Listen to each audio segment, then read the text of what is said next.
আসসালামু আলাইকুম রহমতুল্লাহ বরকাতুহু। সুপ্রিয় শিক্ষার্থীরা, যে যেখানে বসে আজকের এই ভিডিও দেখছে সবাইকে জানাচ্ছি আমন্ত্রণ স্কুল 71-এর পক্ষ থেকে। আজকে আমরা এইচএসসি ফিজিক্সের দ্বিতীয় অধ্যায় ভেক্টরের আমরা সাধারণ সূত্র নিয়ে কথা বলবো। তার আগে যে কয়টা কথা বলা দরকার আমি সেই কয়টা কথা তোমাদেরকে বলে দিচ্ছি। যেমন ধরো, আমি বললাম যে জ্যামিতিক পদ্ধতিতে ভেক্টর রাশির যোগের সূত্র আছে হলো 5টি। জ্যামিতিক পদ্ধতিতে ভেক্টর রাশির যোগের সূত্র কয়টি? 5টি। সেই 5টি কি হতে পারে? সেই 5টি সূত্র কি হতে পারে? সেই 5টি সূত্র হলো, নাম্বার 1 হলো সাধারণ সূত্র। সাধারণ সূত্র। নাম্বার 2 কি হবে? ত্রিভুজ সূত্র হবে। ত্রিভুজ সূত্র হবে। নাম্বার 3 কি হবে? নাম্বার 3 হবে বহুভুজ সূত্র। বহুভুজ সূত্র হবে। নাম্বার 4 কি হবে? সমান্তরাল সূত্র। সমান্তরাল সূত্র। এবং 5 নম্বরটা হবে উপাংশ সূত্র। উপাংশ সূত্র।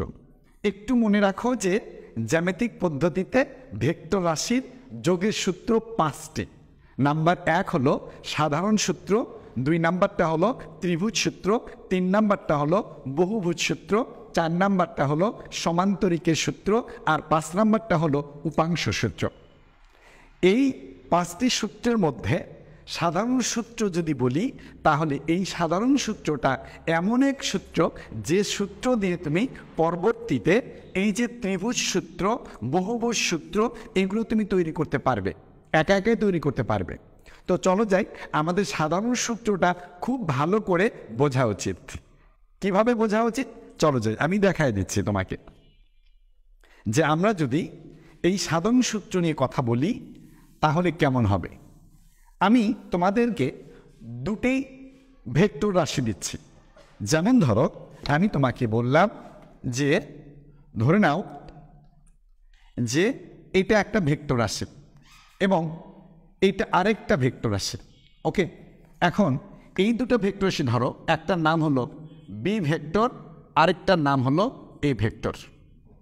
এই দুটো ভেক্টর দিয়ে তোমাকে সাধারণ সূত্রটা তৈরি করতে হবে। ওকে, কিভাবে তৈরি করব আমরা? যাবার আগে একটি কথা বলে যাই যে প্রত্যেকটা ভেক্টরের 2টা বিন্দু থাকে। একটার নাম হলো পাদবিন্দু, আরেকটার নাম হলো শীর্ষবিন্দু। এটা তোমরা অবশ্যই মনে রেখেছ। এইটার নাম যেমন ধরো, এই বিন্দুর নাম হলো আমার পাদবিন্দু, পাদবিন্দু, আর এই বিন্দুর নাম হলো আমার শীর্ষবিন্দু, শীর্ষবিন্দু। ওকে, এখন এই দুটো যদি আমাদের জানা থাকে তাহলে সাধারণ সূত্রটা তোমার জন্য একদমই সহজ হয়ে যাবে। ডিয়ার মাই পিচ্চিরা আমার, যদি সাধারণ সূত্র বলি তাহলে আমরা কি বলবো? চলো যাই, আমরা পাদবিন্দু আর শীর্ষবিন্দু কিন্তু জেনে গেলাম। আচ্ছা, এবার আমি মিশিয়ে দিচ্ছি। এবার আমরা সাধারণ সূত্রটা আসলে কি হবে একটু লিখে রাখি আগে। ওকে, আমরা ধরলাম প্রথম ভেক্টর এর শীর্ষ বিন্দুর সাথে দ্বিতীয় ভেক্টর এর পাদবিন্দু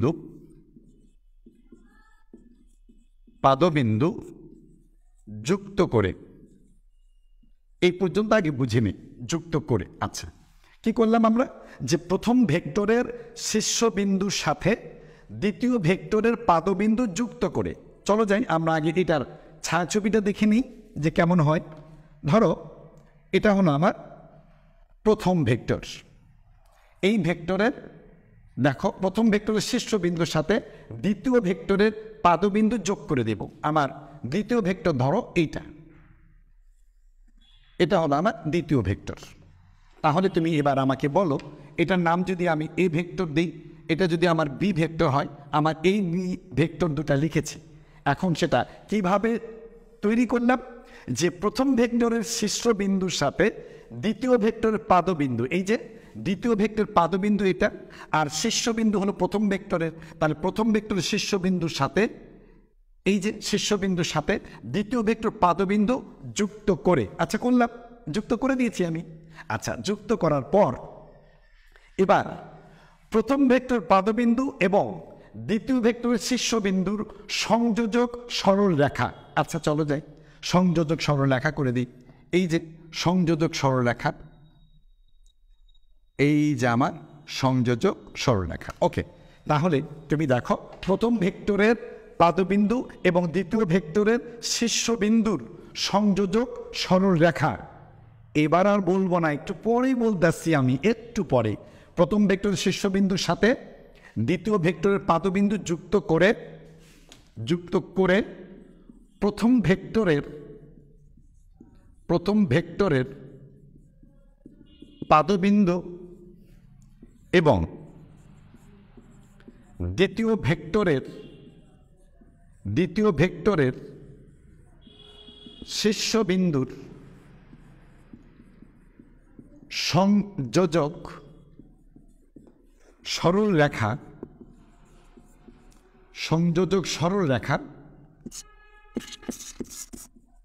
ভেক্টর দুটির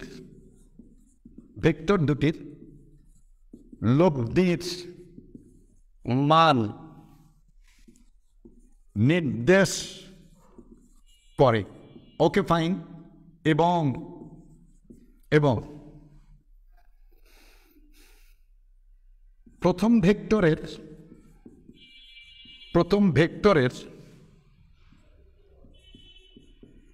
পাদবিন্দু হতে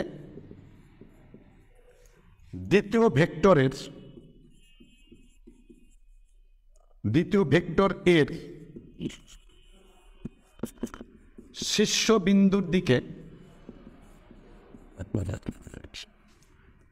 লব্ধির দিক নির্দেশ করে। ওকে, আমার কাজ হয়ে গেছে, এবার শুধু বোঝানোর পালা। আশা করি তোমরা বুঝতে পারবে, মাথাটা একটু খুলে রাখো, শুধু আমার সঙ্গে একটু সঙ্গ দাও। আশা করি যে তোমরা এটা খুবই ভালো বুঝবে। কিভাবে দেখো, আমরা বলেছিলাম যে প্রথম ভেক্টরের শীর্ষবিন্দুর সাথে দ্বিতীয় ভেক্টর পাদবিন্দুর যুক্ত করে দিয়েছি। এরপর প্রথম ভেক্টর পাদবিন্দু এবং দ্বিতীয় ভেক্টরের শীর্ষবিন্দুর সংযোজক সরলরেখা, আমি এইটার কথা বলছি, এই যে আর এইটার কথা বলছি, এই যে সংযোজক সরলরেখা, এই সংযোজক সরলরেখা, এই যে আমরা বলছি সংযোজক সরলরেখা, এখান থেকে দেখো ভেক্টর দুটির লব্ধির মান নির্দেশ করে। Okay fine. তাহলে এ ভেক্টর আর বি ভেক্টরের লব্ধি ভেক্টর নির্দেশ করে, এইটা লব্ধির মান নির্দেশ করে। আর দিক কোন দিকে নির্দেশ করে, যেহেতু লব্ধি একটা ভেক্টর রাশি, দুটা ভেক্টরের সমন্বয়ে নতুন যে ভেক্টর তৈরি হয় তার নামই তো লব্ধি ভেক্টর। আর লব্ধি ভেক্টর যদি তুমি বলো, তাহলে তার দুইটা জিনিস থাকতে হয়, একটার নাম হলো মান, আর একটার নাম কি দিক। তাহলে যদি এই সংযোজক সরলরেখা লব্ধির মান নির্দেশ করে, তাহলে অবশ্যই দিকও নির্দেশ করতে হবে। সেই দিকটা কোন দিকে হবে, সেই দিকটা হবে প্রথম ভেক্টরের পাদবিন্দু থেকে দ্বিতীয় ভেক্টরের শীর্ষবিন্দুর দিকে। তাহলে এটা কি এই দিকে হবে না, দেখো এই দিকে হবে, এই যে এই দিকে হবে, অর্থাৎ প্রথম ভেক্টর পাদবিন্দু থেকে দ্বিতীয় ভেক্টরের শীর্ষবিন্দুর দিকে হবে। তাহলে এটাই হবে আমার লব্ধি ভেক্টর। তাহলে আমার রেজাল্টটা কি দাঁড়াইলো, রেজাল্ট হলো আর ভেক্টর সমান এ ভেক্টর যোগ বি ভেক্টর। এটাই ছিল আমাদের সাধারণ সূত্র। তাহলে সাধারণ সূত্র কি হলো, যে প্রথম ভেক্টরের শীর্ষবিন্দুর সাথে যদি দ্বিতীয় ভেক্টরের পাদবিন্দু যুক্ত করা হয়, তবে প্রথম ভেক্টরের পাদবিন্দু এবং দ্বিতীয় ভেক্টরের শীর্ষবিন্দুর সংযোজক সরলরেখাটা উক্ত ভেক্টর দুটির মান নির্দেশ করে। এবং দিক হবে কোন দিকে, প্রথম ভেক্টরের পাদবিন্দু থেকে দ্বিতীয় ভেক্টরের শীর্ষবিন্দুর দিকে আমাদের মানটা হবে। আলে এটাই ছিল আমাদের সাধারণ সূত্র। এখানে আমরা মাত্র দুইটা ভেক্টরের লব্ধি ভেক্টর প্রকাশ করেছি কি দ্বারা, আমরা বলেছি এটা সাধারণ সূত্রের দ্বারা আমরা এই দুইটা ভেক্টরের লব্ধি ভেক্টরকে নির্দেশ করেছি। যদি তোমার হাতে এখন আমি তিনটা ভেক্টর দিই তাহলে কেমন হবে, চলো যাই সেটা একটু দেখে আসি। আমরা তিনটা ভেক্টর নিলে কেমন হবে? যদি আমরা এ ভেক্টর, বি ভেক্টর এবং আরেকটা ভেক্টর নিই, যে আমি তোমাকে বললাম যে আরেকটা ভেক্টরের নাম দিয়েছি আমরা, ধরো সি ভেক্টর। ওকে, এই যে আমার সি ভেক্টর। এখন এই তিনটা ভেক্টরের লব্ধি ভেক্টর কেমন হবে তোমাকে আমি বলেছি সাধারণ সূত্রের সাহায্যে প্রকাশ করো। তাহলে চলো যাই, আমরা এখন এই তিনটা ভেক্টর দ্বারা আমরা লব্ধি কেমন হবে একটু দেখে আসি। এই যে প্রথম ভেক্টরের শীর্ষবিন্দুর সাথে দ্বিতীয় ভেক্টরের পাদবিন্দু যোগ করব।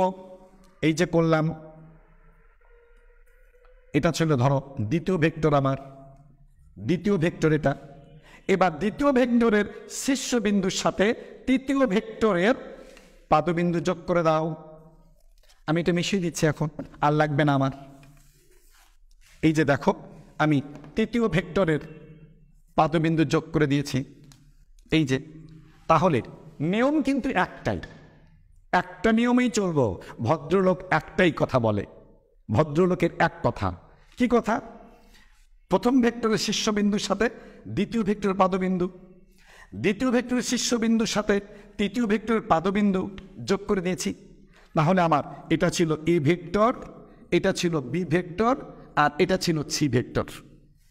তাহলে এ বি সি ভেক্টরের লব্ধি ভেক্টর কেমন হবে? ভদ্রলোকের এক কথা, প্রথম ভেক্টর পাদবিন্দু আর তৃতীয় ভেক্টরের শীর্ষবিন্দুর সংযোজক সরলরেখা, এই তিনটা ভেক্টরের লব্ধি ভেক্টরকে নির্দেশ করে। চলো যাই, আমরা এবার দেখি আমাদের প্রথম ভেক্টর পাদবিন্দু আর তৃতীয় ভেক্টরের শীর্ষবিন্দুর সংযোজক সরলরেখাটা। এই যে আমার সংযোজক সরলরেখা, এটা হলো আমার লব্ধি ভেক্টর, যার একটি মান থাকবে এবং যার একটি দিক থাকবে। আবারও বলছি, ভদ্রলোকের এক কথা। কি কথা? দিক কোন দিকে হবে? প্রথম ভেক্টরের পাদবিন্দু থেকে শেষ ভেক্টরের শীর্ষবিন্দুর দিকে হবে। এই যে শেষ ভেক্টরের শীর্ষবিন্দুর দিকে হবে, এই যে শেষ ভেক্টরের শীর্ষবিন্দুর দিকে হবে। তাহলে আমাদের এই লব্ধি ভেক্টর কেমন হলো? এই যে আর ভেক্টর সমান, আমরা এখন লিখতে পারবো এ ভেক্টর যোগ বি ভেক্টর যোগ সি ভেক্টর। এটাই ছিল আমাদের লব্ধি ভেক্টর আর। এখন আমি অবশ্যই মনে করতেই পারি আমার পিচ্চিরা এখন দুইটা ভেক্টর দ্বারা হোক, তিনটা ভেক্টর দ্বারা হোক, চারটা ভেক্টর দ্বারা হোক, যত ইচ্ছা আমাকে ভেক্টর দিতে পারে। আমি প্রত্যেকটা ভেক্টরের এখন লব্ধি ভেক্টর বের করতে পারবো, এবং সেটা সাধারণ সূত্র দিয়েই সম্ভব। তাহলে জ্যামিতিক উপায়ে ভেক্টর রাশির যে যোগের সূত্র 5টি ছিল, তার মধ্যে কিন্তু আজকে সাধারণ সূত্রটা বলে দিলাম। এর পরের ক্লাসে অবশ্যই পরের সূত্রগুলো নিয়ে আলোচনা করব। তোমরা খুব ভালো থেকো, এই প্রত্যাশায় আজকের মতো বিদায় নিচ্ছি। আল্লাহ হাফেজ।